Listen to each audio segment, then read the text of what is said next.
in a production hangar in Rome, Mel Gibson has spent more than 2 decades trying to finish a story he started in 2004. The film is called The Resurrection of the Christ, and it's arriving in 2 parts. But the strangest thing about it isn't the budget or the 20-year wait. It's what Gibson keeps saying about the film in interviews, that it won't just show the empty tomb. It will show heaven, hell, and the fall of the angels, in a structure most Western audiences have never seen in a Bible movie before. That description sounds like something Gibson invented. It isn't. A very similar journey, through layered heavens past armies of angels down into the underworld, was written down almost 2,000 years ago, in texts that most Western Christians have never read, because for most of Christian history, most Western Christians weren't allowed to. Those texts survived somewhere else. In the Ethiopian Orthodox Tewahedo Church, whose Bible is, by most counts, the largest biblical canon in continuous use anywhere in Christianity. This is the story of how that happened, and what it might mean for the film Gibson is about to release. The Passion of the Christ was, by any commercial measure, a strange success. Shot largely in Aramaic and Latin, funded independently after studios passed on it, and released into a wave of controversy over its violence. It went on to earn over $600 million worldwide and became one of the highest-grossing R-rated films in American box office history. Gibson has said for years that The Passion was only ever meant to be half the story. The follow-up, now officially titled The Resurrection of the Christ, has been in development for roughly 2 decades, moving through years of stalled scripts before finally entering production at Cinecittà Studios in Rome. Lionsgate and Gibson's Icon Productions confirmed the film would be released in 2 parts, with a reported production budget of around $100 million. Filming wrapped in 2026 after 134 days across multiple Italian locations, including Rome, Matera, and Krakow. Finnish actor Jaakko Odonen, not Jim Caviezel, who played Christ in the original, takes over the role of Jesus for the sequel. As of mid-2026, Lionsgate has Part 1 scheduled for May 6, 2027, and Part 2 for May 25, 2028, both timed to land on the Christian Feast of the Ascension. What makes the project unusual isn't the cast change or the budget. It's what Gibson has said repeatedly and in his own words about the film structure. In a 2022 interview with the National Catholic Register, Gibson described the story as beginning before the beginning, with the war in heaven and the fall of the angels, rather than starting at the tomb. On Joe Rogan's podcast, he went further, describing the project as working from more than one script, one of which he called, in his words, an acid trip, and said the film would move through other realms, including scenes depicting the fall of the angels and a descent into hell. None of that appears anywhere in the 4 canonical Gospels. It isn't in Matthew, Mark, Luke, or John. So where does an angelic war, a structured descent into the underworld, and a multi-layered cosmology come from? If not from the New Testament Gibson says he's building the film from? The likeliest answer is a body of Jewish and early Christian literature that never made it into the Bible most Americans grew up with, but never disappeared either. The Book of Enoch, more precisely called 1 Enoch by scholars, is a Jewish apocalyptic text, likely composed in stages between roughly the 3rd century BCE and the turn of the era. It presents itself as the visionary record of Enoch, the pre-flood patriarch mentioned briefly in Genesis, who in the text is guided through the heavens by angels and shown the mechanics of the cosmos, the fate of fallen angelic beings called the Watchers, and a final judgment presided over by a heavenly figure called the Son of Man. For a long time, most of the Western world only knew 1 Enoch existed, because other ancient texts mentioned it. The New Testament Epistle of Jude, which is part of every standard Christian Bible today, directly draws on Enoch material, attributing a prophecy about divine judgment to Enoch, the 7th from Adam, Jude 1 verses 14 to 15. Several early Christian writers, including Tertullian, treated the book as valuable, and in Tertullian's case, argued explicitly that it should be respected as authentic. Fragments of Enoch were also found among the Dead Sea Scrolls at Qumran, confirming it was read and copied by Jewish communities well before Christianity existed. But 1 Enoch did not become part of the Hebrew Bible, and it did not become part of the Western Christian canon either.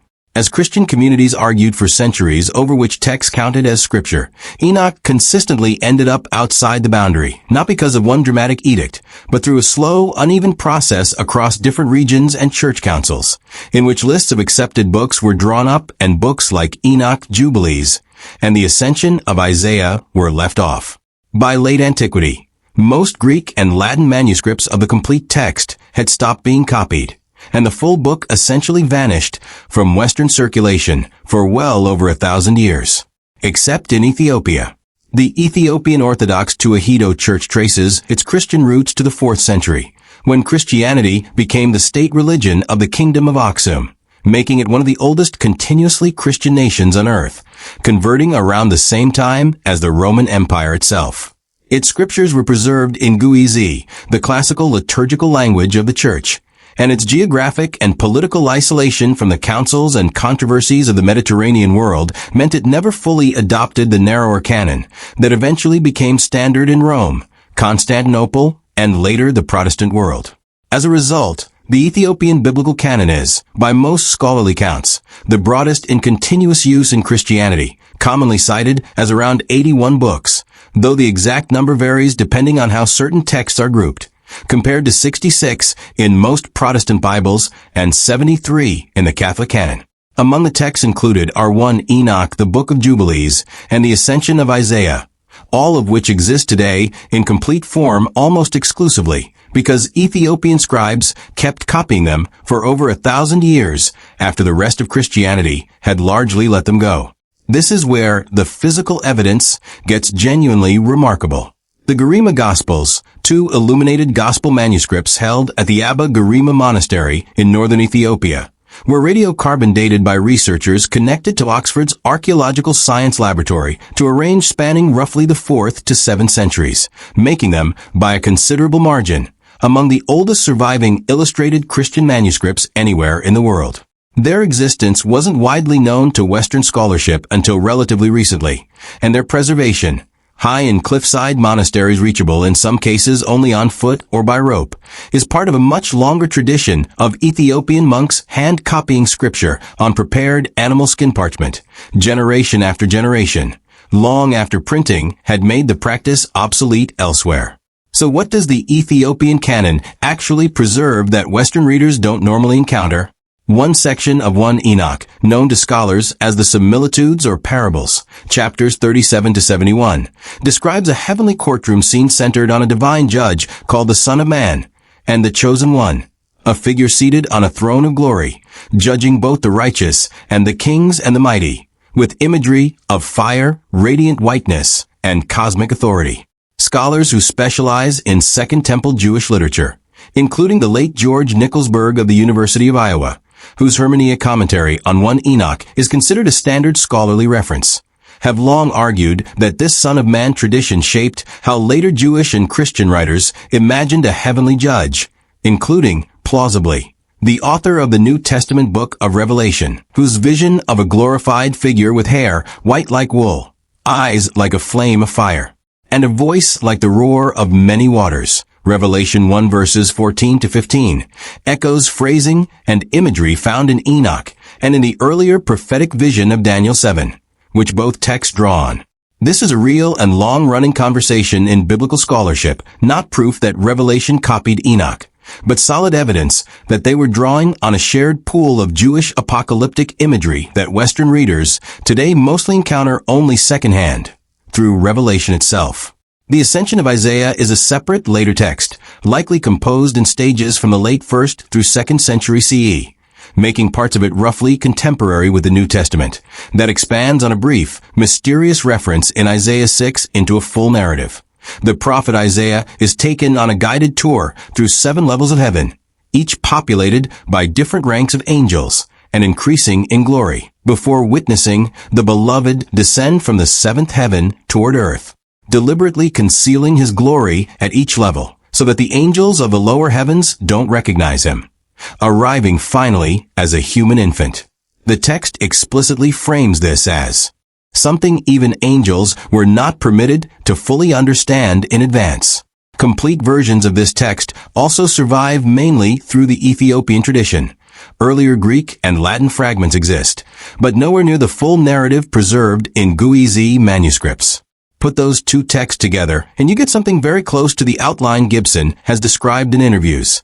A war and fall among the angels, multiple layers of heaven, a hidden divine figure, and a passage through hell before final glorification. Whether Gibson is drawing on these traditions directly, through commentaries and theologians who reference them, or arriving at similar imagery independently through his own reading of Scripture and later Christian mystical writing. He has also cited the visions of the 19th century Catholic mystic and Catherine Emmerich as an influence on the first film. The overlap with Enoch and Isaiah is hard to miss for anyone who has actually read them. It's tempting to frame the exclusion of Enoch and similar texts as a cover-up, a deliberate effort by powerful men to hide dangerous ideas from ordinary believers. The truth is less cinematic, but still genuinely interesting. Canon formation in early Christianity was not a single decision made in one room. It was a centuries-long, geographically uneven process, carried out by different regional churches weighing questions of authorship, theological consistency, and liturgical use. Texts like 1 Enoch faced real objections that had nothing to do with suppressing esoteric secrets. Questions about who actually wrote it. It claims to be the writing of a patriarch who lived before the biblical flood, which many church leaders found implausible. Concerns about some of its content being used to support fringe theological movements, and simple unfamiliarity, as fewer communities kept copying it in Greek and Latin. The 4th century Synod of Laodicea did produce a list of approved scriptural books that excluded Enoch, and church figures like Augustine and Jerome later argued against treating it as authoritative. But there's no solid historical evidence of a coordinated campaign to hunt down and destroy Enoch manuscripts specifically. It fell out of Western circulation gradually, the way many ancient texts did before printing, through simple loss of interest in copying it rather than a targeted purge. What is true and worth taking seriously is that the texts which did survive complete in Ethiopia carry a theological emphasis that differs in tone from a lot of mainstream Western catechesis. A cosmic, at times overwhelming, image of Christ as judge and ruler over multiple planes of reality, standing alongside, not replacing, the more familiar gospel image of Jesus as teacher and healer. Ethiopian iconography reflects this too, often depicting Christ, referred to in Amharic devotion as Christos or by the honorific Exiaber, Lord of the Universe, with a directness and cosmic weight that can look unfamiliar to eyes trained on centuries of softer Western religious art. None of this means the Ethiopian Bible is secretly the real one and every other canon is a fraud. And it doesn't mean the Book of Enoch was hidden as part of some grand conspiracy. Different Christian traditions have held different canons in good faith for close to 2,000 years, based on real theological and historical debate, not a single cover-up. But it does mean that a significant, well-documented, still-living tradition of Christian scripture exists outside the Bible most Western viewers grew up with, and that a Hollywood filmmaker is, whether by design or convergence, about to bring some of its most striking imagery to a mainstream audience for the first time. If the resurrection of the Christ delivers on what Gibson has described, angels falling, a structured journey through the underworld, a Christ whose glory is almost too much for human senses to process before the final resurrection, audiences in 2027 and 2028 may find themselves watching something closer to the Christ of Enoch and the ascension of Isaiah than the version most Sunday schools ever taught. Not because the truth was buried and finally dug up, but because a tradition that Ethiopian monks quietly preserved for over a millennium, largely uninterrupted, in cliffside monasteries and hand-copied manuscripts, is finally getting a wider audience. That's a genuinely remarkable story on its own. It doesn't need the conspiracy to be interesting. It just needed someone to go looking.